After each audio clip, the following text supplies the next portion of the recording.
Good afternoon, and welcome to Sage Day's webinar on how to improve school support for transgender students. I'm Chris Leonard, Director of Operations for Sage Day.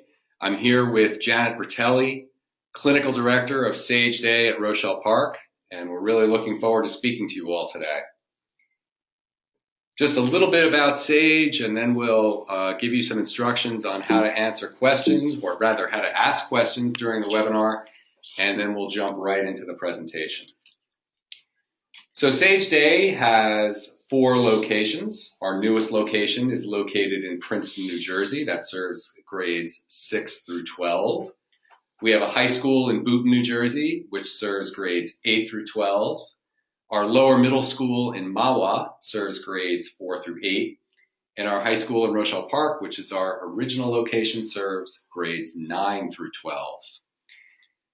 All of the students at Sage Day receive an intensive regimen of therapies, including individual twice a week, group therapy twice a week, and family therapy once a week.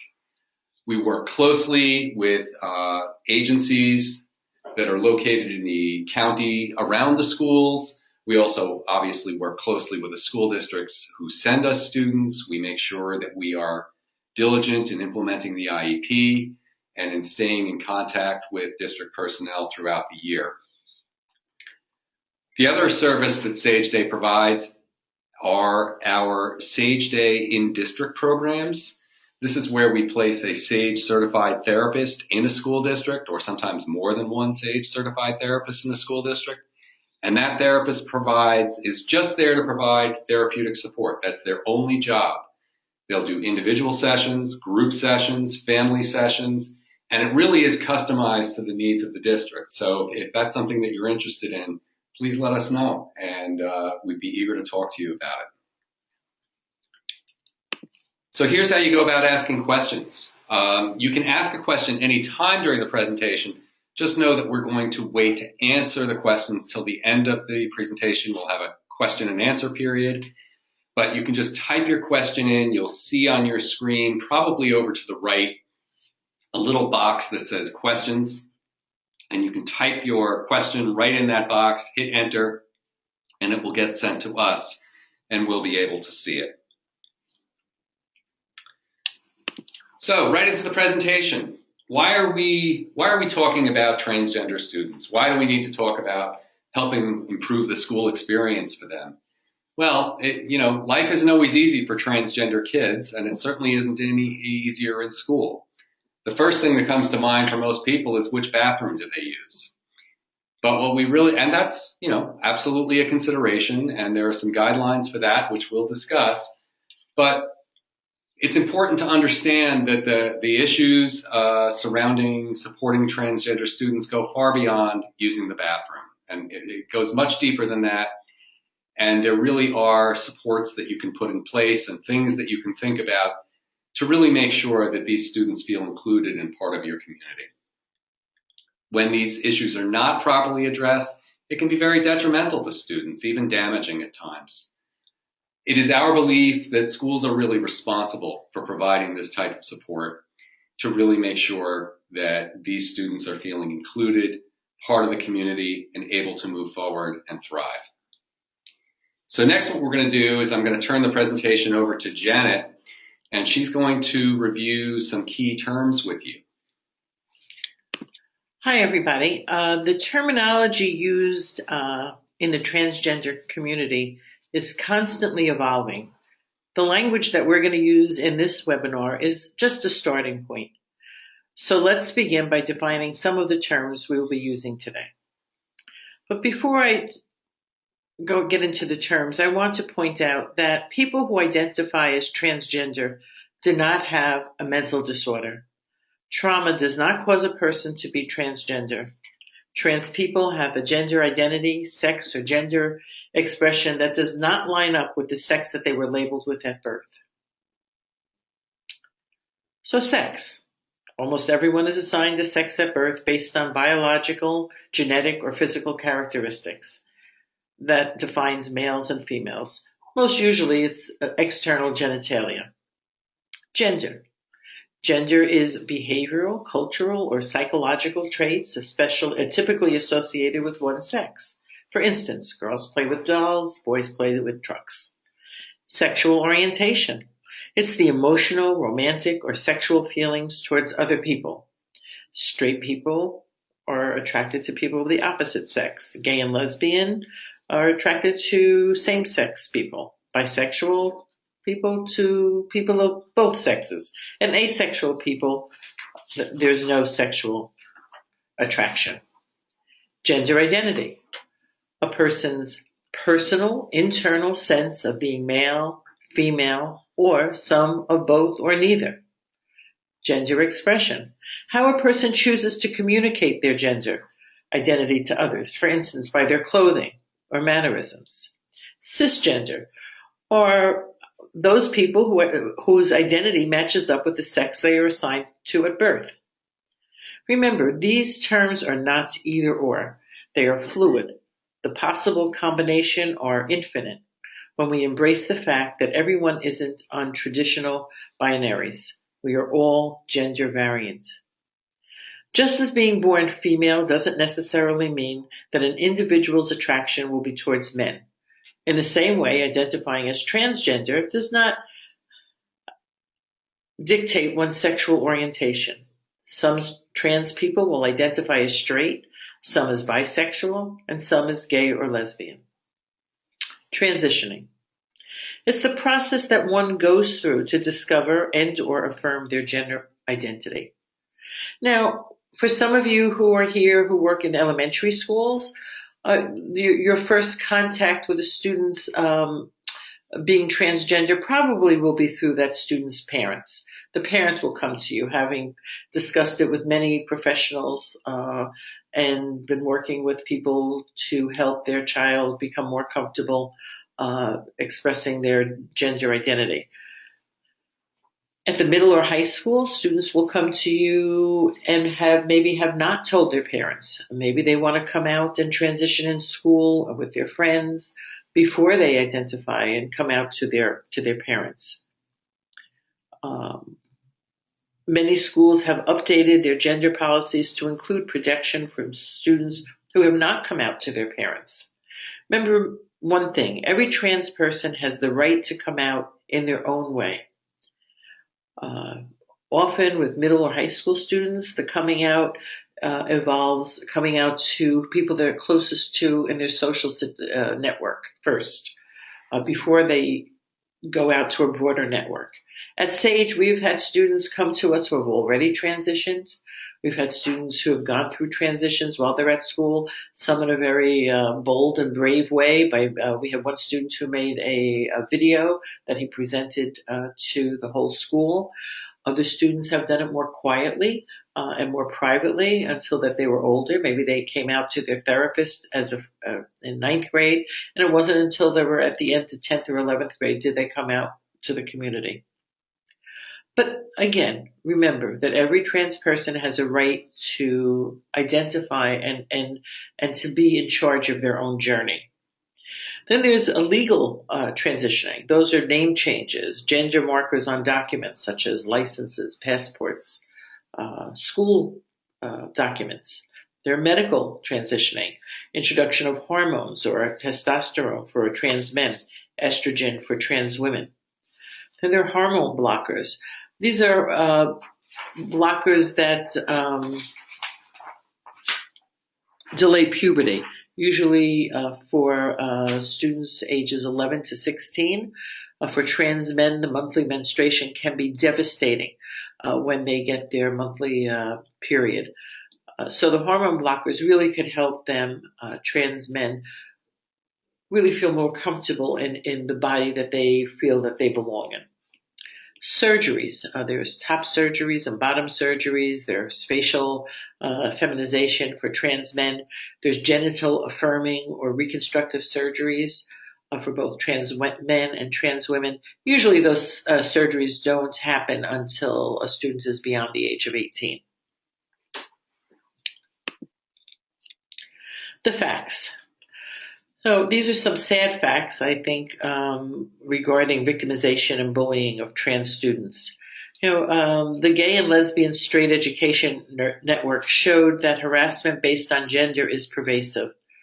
Unfortunately, the sad reality does not come as a surprise. The report cites that 90% of transgender students reported hearing fellow students comment about someone not being masculine or feminine enough on a regular basis. More than a third heard school staff make negative comments, remarks about gender identity. Only a small fraction reported staff intervening when kids made negative comments about gender identity.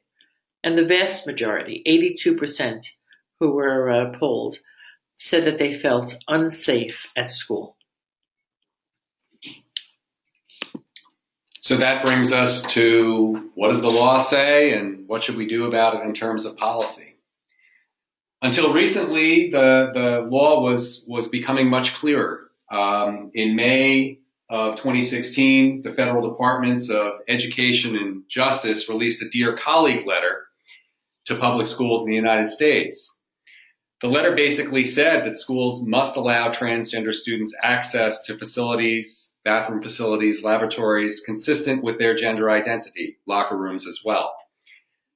And that a school may not require transgender students to use facilities that are inconsistent with their gender identity, or even to use individual user facilities when other students are not required to do so.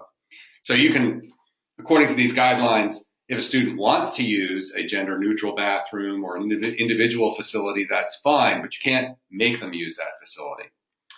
So that said, that's pretty clear. But also, later in 2016, a federal judge in Texas issued an injunction which put a hold on this policy. The Justice Department under the Obama administration filed an appeal of that hold. And that appeal did not go forward. It just didn't have time to go forward. So now that we have a new administration, the new administration has issued signals just this week. There's an article in this week's Education Week. This administration is indicating that they do not intend at this time to move forward with that appeal and that they want to take more time to study the situation. So it's not really clear where we're going to stand legally. So stay tuned. So what can you do in the meantime? In the meantime, you really need to look at your policy.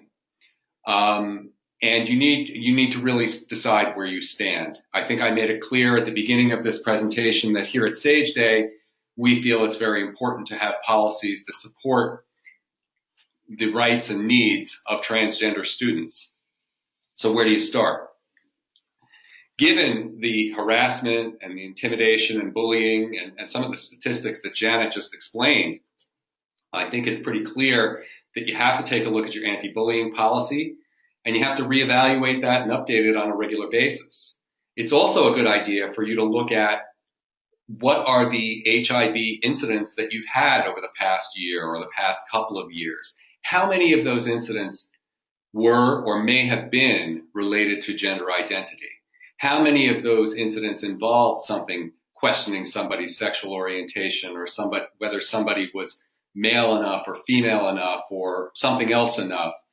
Because those will give you clues as to what kind of preventative measures that you may need to take. Because policy isn't just about how you react. Policy is about how you are proactive. Policy is about how you educate. Policy is about what preventative measures do you put in place to protect the rights and needs of your students. We really believe that schools have the authority to act and therefore they have the responsibility to act. Another thing to remember in making policy is it's important that it's not made in a vacuum, and I don't think too many of you do that, but you really do need to be in touch with your staff, the administration, students, parents. You need to hear from them. You need to be in touch with them. You need to be communicating with them at all points when you're generating policy, when you're rolling out policy, when you're revising policy, and you need to be open to hearing from them about ideas they may have that may actually help you improve policy. If you don't have policy in place, you really are running high risk. When you have policy in place and you follow your policy, you're on solid ground legally. In the absence of a policy that's clear, or in the absence of following a policy that you have, that's when you can get into trouble. If a student is injured in some way, whether it's emotionally or physically, or somehow is saying, I've been harmed, and you can be shown to have known about it and you haven't acted, that's called deliberate indifference. And that's not a place that you want to be. The stance that we really take at Sage Day is that it's one thing to follow the law, and you have to follow the law because it's the law, but we really believe that compliance with the law is not enough. You really need to go beyond compliance in order to truly meet and address the needs of your students and your staff. So speaking of needs, that brings us to our next slide. Okay, so many of you probably recognize this from some class you took in college, Maslow's hierarchy of needs. Abraham Maslow was a psychologist who studied how individuals achieved high levels of success. As a result of his studies, he developed a theoretical model called hierarchy of needs. Briefly, this model asserts that certain essential needs must be satisfied before higher levels of intra and interpersonal levels can be reached. As you can see, this hierarchy is organized starting with the most basic of needs, the physiological needs that are required for survival, such as breathing, food, sleep, excretion. It's important to note that many trans students do not use bathrooms, before they have transitioned and are allowed or given the permission to use the bathroom that they're assigned to, their sex assigned to. They just do not go to the bathroom at all, which is not only unhealthy, but also really causes a great deal of shame for the students. His hierarchy moves up to the second level, which is safety. Once safety needs are met, then an individual could focus more on the advanced developmental processes. Research shows that students who are bullied and harassed often avoid school altogether, have excessive tardies, and avoid school activities and community activities, and are at higher risk for dropping out of school or not continuing in higher education. It's very important to understand that, as Chris mentioned before, this is just not a matter of saying, okay, we have a bathroom that we're letting you use. It's making an environment where students feel safe and secure in every aspect from the moment they walk into the building. Because in order to move on to the next level, which is love and belonging, you have to feel safe first. You have to feel safe in your community, in your school, with your friends. Because in order to move on then to the fourth level, which is esteem, and to have confidence, to move up to the fifth level, which is self-actualization, which is really being able to be a productive member of society, to use all your gifts and talents to really feel that you have something to give back and use in a helpful way. I find this theoretical model helpful on how to better support trans students. There is so much more that schools need to do than simply providing appropriate bathroom spaces for trans students. Schools must provide an atmosphere that will allow these individuals an accepting community where they can lay a foundation in order to develop strengths in the area of esteem and self-actualization. So in order to make sure that you're really meeting the needs of students, you have to have a staff that's ready to do so. And given the fact that, if you think about some of the statistics that Janet cited earlier, one of them was that more than a third of transgender students overheard staff making negative remarks regarding gender differences or gender identity. Staff education is paramount. Where do you start? You really start where you start with any good education. With any good education, you have to start with where the learner is at. Where is your staff with regard? Are they completely on board? Probably some of them are, and some of them really aren't. So the first thing that you have to do is you have to provide the safest possible atmosphere for staff to express their feelings and concerns. Get them talking. Let them say whatever they're feeling. And we know that people can be reticent to speak in staff meetings. You may need to have some quiet conversations with people. Hey, you looked uncomfortable in the meeting. Did you have anything that you wanted to bring up? You want to be careful about how you do that. You don't want people to feel confronted. You don't want people to feel singled out. It has to be delicate. But it's the same way that you handle any kind of delicate issue. You really just need to be attuned to what's going on with the staff.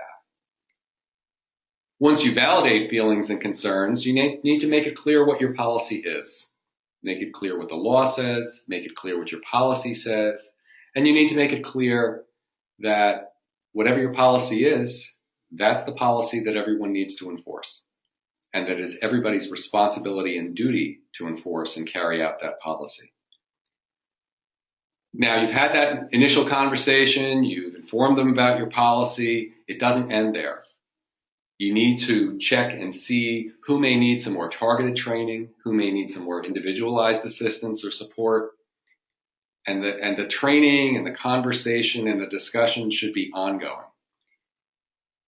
And continue to provide opportunities for discussion, continue to provide opportunities for reflection. What worked? What hasn't worked? What are we doing well? What can we do better? And be open. You know, sometimes the hardest voice to hear in the room is that voice that says, I don't like the way we're doing this. And that person may have something very valuable to say that can actually help you adjust your policy in a very positive way and a very effective way. In terms of the rollout with the individual student, your staff, you're going to want to involve your staff in forming a gender support team for individual students who are coming out or coming forward as transitioning. And those are the go-to people for that student. Those are the people that you want to make sure that that student knows that they can reach out to, they can go to with questions, they can go to vent, they can go to with complaints, whatever is going on, these are your go-to people. You also need to make sure you communicate clearly with the student and let the student know what his, her, or their responsibility is with regard to reaching out. A very important thing to remember is that public sharing is not essential. It's not only not essential, it's not your job. It's really up to the student to decide how much, when, how much, and even if to disclose. As Janet said before, some kids just decide, I'm going to get through high school and I'm going to move out into the world of adults, and that's when I'll come out. I'm not even going to try this here. And you need to respect that. Other kids are going to kind of come out in subtle ways, but they still don't really want to talk about it, and they don't want it talked about. And that has to be respected as well. Next, we're going to take a look at culture and language. Before I comment on culture and language, I just would like to add some things to what Chris just said. I think it's important to know that there are great resources out there to use with your staff as you're trying to get people to start looking at their own biases and feelings about transgender students. One is a publication put out by PFLAG, which is called A Guide to Being a Trans Ally. It's a very straightforward book. It's an easy read that really will give us a jumping point, a starting point for dialogue, frank dialogue between your staff. The other is you need to know that the Ackerman Institute has a gender portion of their facility, and they offer resources to come out to schools to help work with your staff. John Malpas, who is the director of that particular group of transgender educators, has some great little talks on YouTube, which you can watch and sit and watch with your whole staff and then talk about those things. So I just wanted to point that out before we move on to the next section, which is culture and language. So here's the thing. This is where it can get very confusing, and everybody needs to be patient with each other because the terminology changes every day. And this is something that you really need to keep in mind dealing with trans students, especially at the middle and high school age. Trans students are still teenagers. They are confused sometimes. They change their identity, their names. They'll want to say one day, you called me John, and next week they'll come in and say, I changed my name to Jonathan. The next week they'll come in with some name from literature that you have no idea because you've never read that book. But they're allowed to do that. Just like kids are allowed to change their hair color, if that's how they feel comfortable. Trans students are allowed to examine and to change how they're going to dress, how they want people to call them. They will really be, the key is the student. Ask them what pronoun they would like you to use. Do they want to be called him or her? Do they want you to be called they or them? And there's a whole slew of other pronouns that can be used as well. I have found that I've learned the most about dealing with trans students. I've gone to many workshops and read many books and programs. What I've learned mostly from is sitting with students and listening to what's important to them. And I think that's something that once you start doing that and open yourself up to listening to what the struggles are, what their needs are, you really will see you can really help create that culture in the school of being the kind of community that helps these students to feel safe and not feel like they need to hurt themselves or harm themselves in some way or go back under the covers and not go to school at all.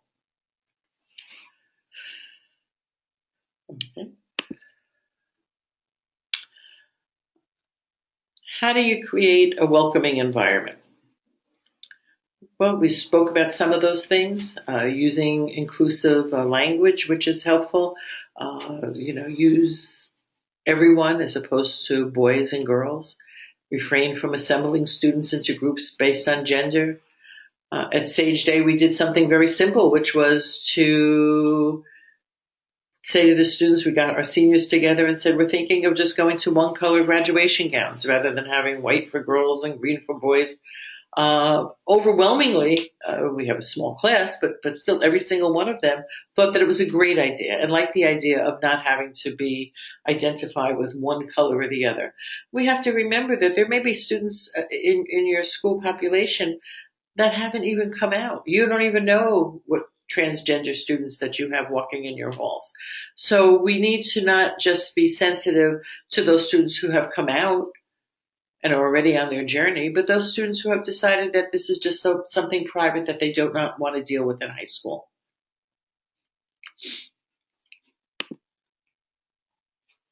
So Janet just spoke a little bit about, most of what she just talked about concerned how to create that welcoming environment for individual students. What I'm going to talk about now is really what can you do systemically to create that welcoming and all-inclusive environment.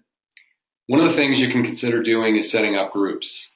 And it doesn't have to be a particular kind of group. It should be a group based on, needs that you see emerging. It could be a lunchtime or after school group for students.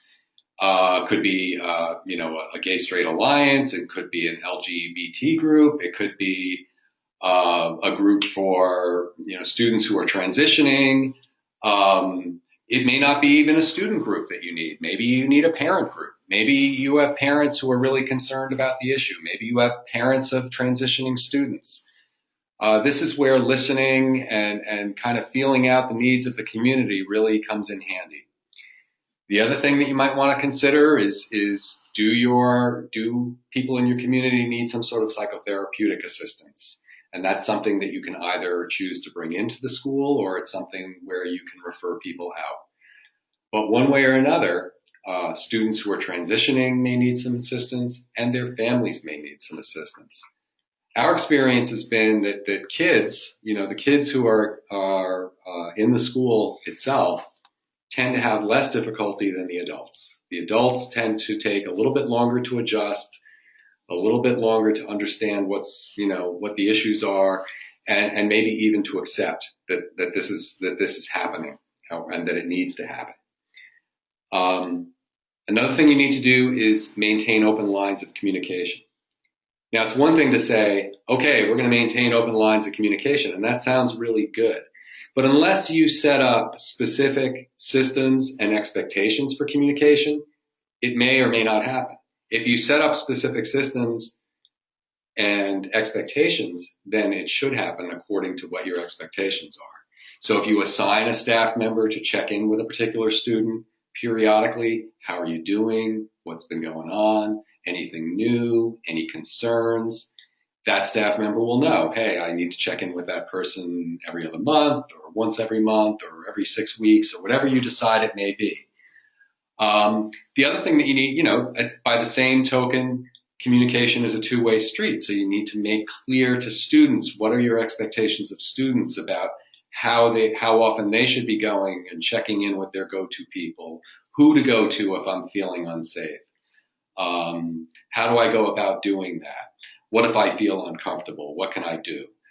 All of those things are things for you to think about and make sure that you are communicating clearly to your students, your staff, and your parents.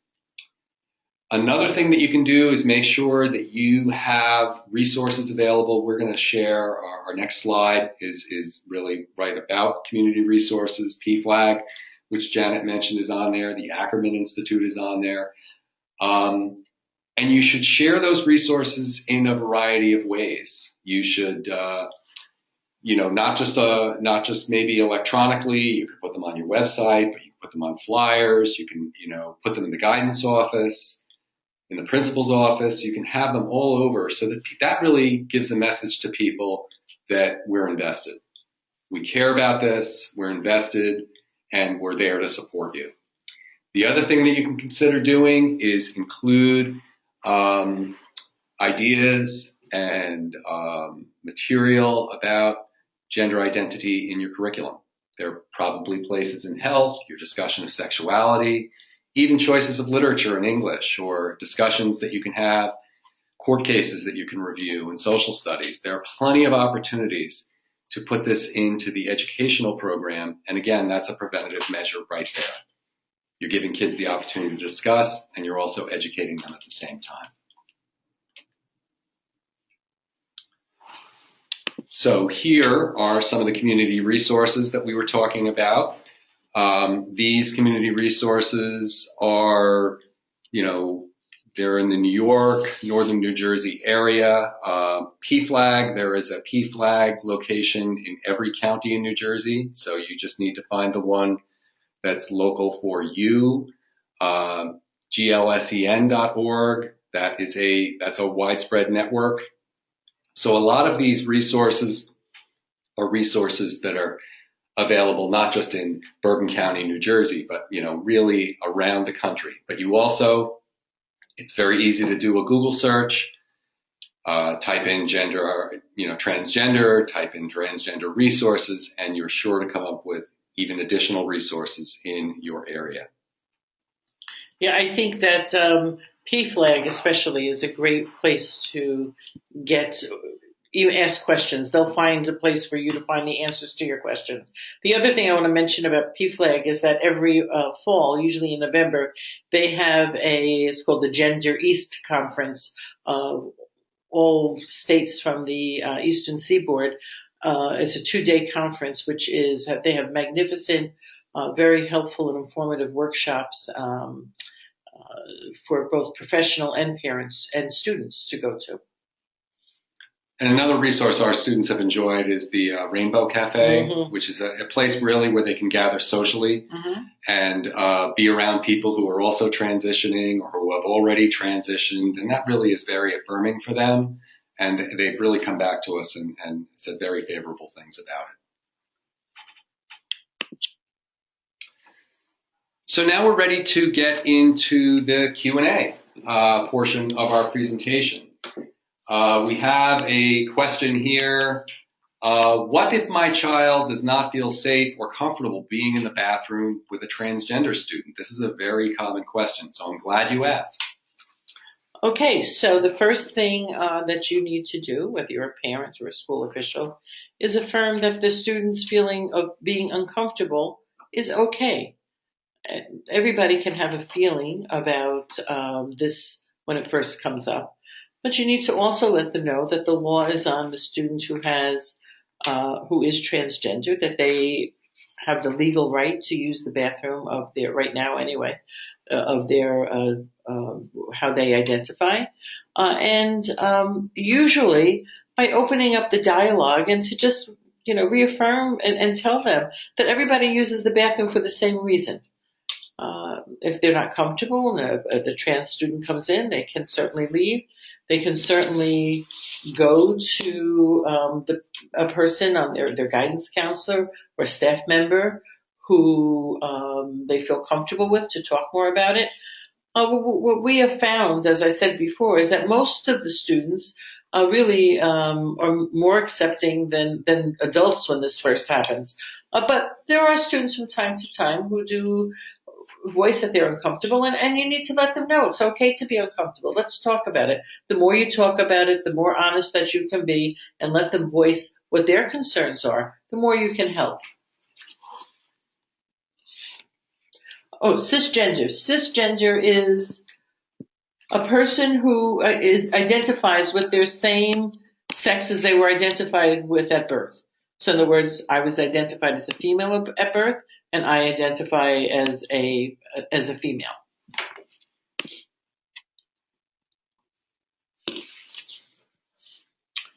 Okay, as a student, here's another question. If a student identifies as trans and needs help transitioning, what is our legal obligation with parent notification? And is this breaking confidentiality? So you need to look at your board policies with that. Many schools in Bergen County have recently added to the policy that a student has the right to confidentiality. The school does not need to. In fact, they should not identify or let their parents know. There are students who are very fearful of letting their parents know because of retaliation. And we need to listen carefully to those concerns. So the next question is, how might you approach discussions with parents concerning the safety and well-being of their child who isn't transgender when there are transgender students at the school? Well, it seems to me that this question really kind of relates to the previous question that you answered about the student being uncomfortable in the bathroom with transgender students. But I guess you're really, in this case, you're talking about talking to parents, but the messages are really the same. That this is something new, that your child may be uncomfortable. This may be an opportunity really for you to listen to the parents. What are their specific concerns about their child being uncomfortable or feeling unsafe? What do they imagine may happen? Because a lot of times when you dig a little deeper and you ask those questions about what do you think will happen or what are you really worried about, then you can get to the specific concern, and that makes it a little bit easier for you to address the question. If somebody just comes in and says, oh, I don't feel safe, you don't really know what that means. You don't really know what the risk is. You don't really know what their fear is. You don't really know what the perceived harm or the actual harm that they may be concerned about. So to dig a little deeper is really the first step in addressing those kinds of concerns and really find out what the concern is. There's another question about books. Do I recommend or do we recommend for professionals and families on this topic? I think we have a screen coming up at the end which lists several books. Just off the top of my head, Transgender 101 is an excellent book that goes over really very specific concerns that students and parents have regarding transgender. The other is working with transgender and gender creative youth is another excellent one. As I said, the PFLAG publication on how to be a trans ally. So some of those books are listed in the end of the webinar here. Early in the one of the first questions that came in said definitions were defined way too fast. If you don't mind typing in a specific question about a particular definition, we'd be happy to go over that. Whatever specifically it is. To go through all of them again right now, that might be a little time intensive, but if there's something that you're uncertain about, for instance, somebody asked about cisgender, if there's a specific issue regarding sex or gender or transgender or any of the other terms that were gone over at the beginning, please ask. So here's another question that came in. What if the bathroom that corresponds to the transgender student's gender identity would not be safe for the transgender student? Well, we have to ensure the safety of all students. So I'm assuming you're thinking or questioning whether there be other students in the school who would bully a student in the bathroom. I think if the student, the trans student is identifying feeling unsafe, then you must provide a gender neutral restroom for them to use. Gosh, it's my wish that all schools would go to gender neutral bathrooms for everybody. That would solve so many problems. But every student has the right to ask to use a gender neutral facility. And I think if they're saying that they don't feel safe in a bathroom, then you need to help them to identify perhaps if they're getting bullied down there, in the bathrooms, to help work with them to do an HIB report and to make sure that they do have access to a bathroom where they feel safe.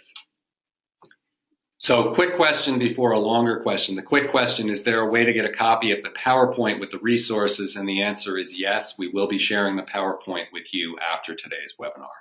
So you're going to have access to all the resources and the links. The next big question is, what would you recommend if your administration or school board is not supportive of transgender advocacy?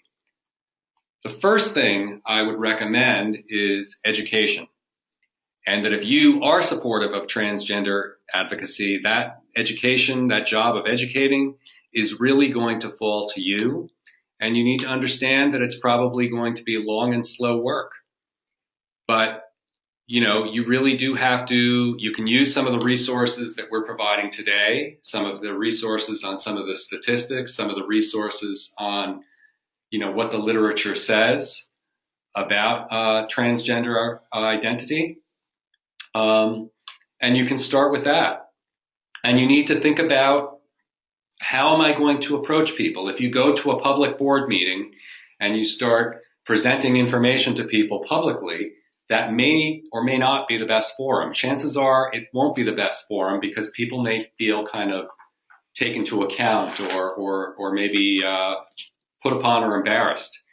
So it may be a matter of going for coffee with somebody or having lunch with somebody or having a lunch and learn where you invite the board in and really do a presentation for them and have a discussion with them the same way that you did with your staff about what their concerns are. And maybe even before you provide the education, you start with, so tell us what bothers you about this. Let's hear what your concerns are. And that may help you get past some of the concerns. So here's a great question. It says, if a student identifies as gender fluid, but doesn't ask for specific considerations, what is the school's responsibility to provide certain considerations? So a student who identifies as gender fluid cannot decide on any given day to use a different bathroom. They can't say, I'll use a boys' room and a girls' room. However, the school can be generous in terms of speaking with the students about what their concerns are and make gender neutral restrooms available to them as well, if that can be. But, a lot of students, as we said, a lot of teenagers question their sexuality. I think that one of the things that has been a healthy thing with coming out and being more understanding of not only the trans community, but also the GBLTQ community, is really opening ourselves up to understanding and allowing students to really come out with what they're feeling. And it may look confusing to us, and we scratch our heads, with how students are exploring that. But it is much more healthier for students to be verbalizing what their confusion is, to be talking about what their confusion is, and to understand that it's okay to talk about it. So I think that that's the best thing that you can do with students, is to listen to them. Okay, we have another question here. What is a gender transition plan? How does a school go about developing one? Well, it starts with the student, or at the elementary level, perhaps with the parent who comes to speak to the administration before a student enrolls. Every plan is different depending on whatever the student's needs are. It should include people that are sensitive to transgender issues. It should include teachers and staff that are going to be in contact with the student on a daily basis. It should include a school nurse should be on that team. Certainly an administrator. It should include a parent the parent of the child at the elementary school team. It should include any people that can be helpful with the students' transition into the school or as they're presenting themselves to the school community.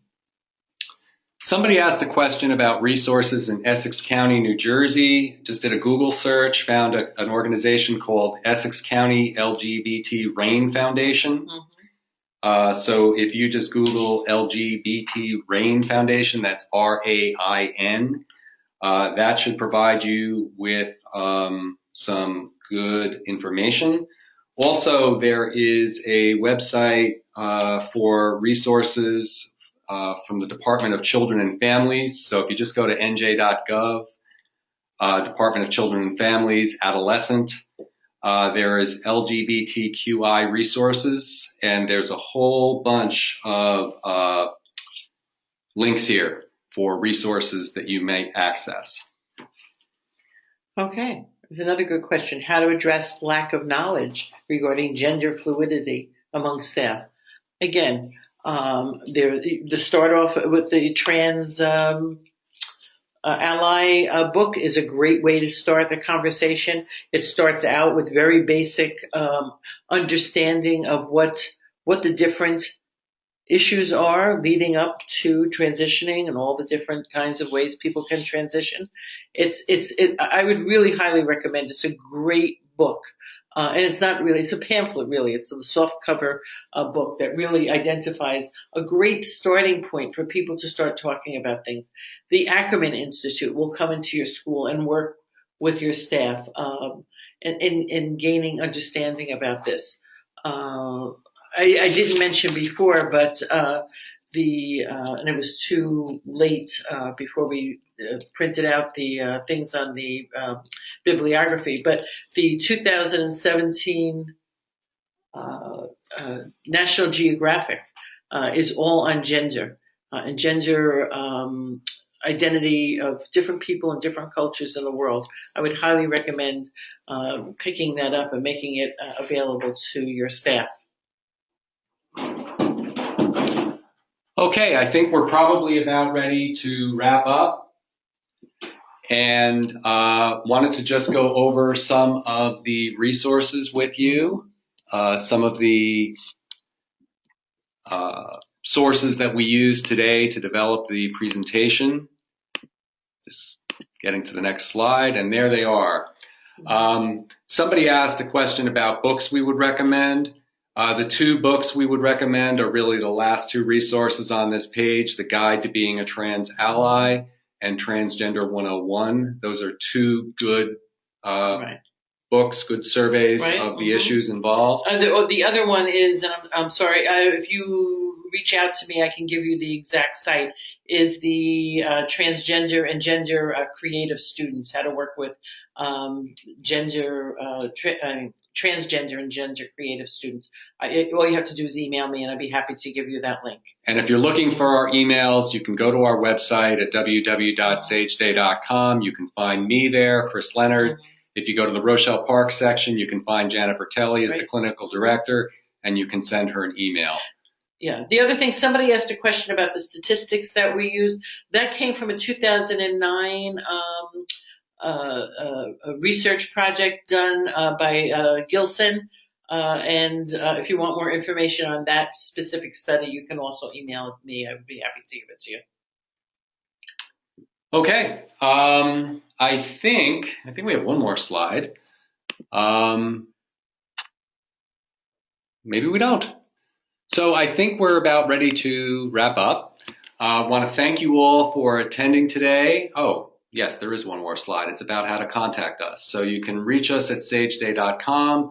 You can also call us toll free at 877-887-8817. Again, if there was any information in the presentation today that you felt like went by too fast, we are going to be sending everybody who attended a copy of the slides. So you will have access, and you certainly have access to me and Janet after the presentation to ask questions. If you want to go over those definitions again, please reach out to us. We'd be more than happy to.